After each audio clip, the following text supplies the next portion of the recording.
মহিলারা নামাজে সালাম ফিরিয়ে একটি ছোট্ট দোয়া 7 বার পড়লে সংসারের সকল প্রয়োজন আল্লাহ পূরণ করে দিবেন। মনে রাখবেন, আমাদের মা বোনরা যারা আছেন তারা অনেকেই কিন্তু সংসারের ভিতরে সুখ চান, শান্তি চান, এবং বিশেষ করে অনেক সময় স্বামীর অবস্থা খুব ভালো থাকে না। স্বামী দেখা যাচ্ছে অনেক কষ্ট করছে, কিন্তু সংসারে কোনো উন্নতি করতে পারছে না, ডেভেলপ করতে পারছে না। এই জন্য মহিলারা বিশেষ করে যারা আছেন তারা কিন্তু ঘরের ভিতরে অনেক সময় পান, নামাজ পড়ার একটু সময় পান, নামাজের পরে একটু আমল করার সময় পান।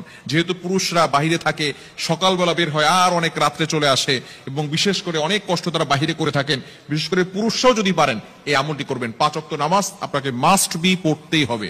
যদি আপনি সংসারের ভিতরে সুখ চান, শান্তি চান এবং প্রয়োজন হাজতগুলো পূরণ করতে চান, তাহলে অবশ্যই 5 ওয়াক্ত নামাজ আপনাকে মাস্ট বি পড়তে হবে। নামাজ ছাড়া আপনি সংসারের ভিতরে কখনো কোশ্চিনকালেও আপনি কিন্তু সুখ এবং শান্তি আনতে পারবেন না। একটু বলেন তো, সুখের মালিক কে? হ্যাঁ, সুখের মালিক হচ্ছেন আল্লাহ। তো ওই আল্লাহকে আপনি অখুশি করে কখন আপনার সংসারে সুখ আপনার সংসারে সুখ আনতে পারবেন না।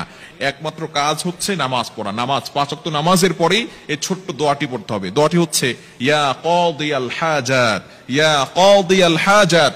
আপনি নামাজে সালাম ফিরা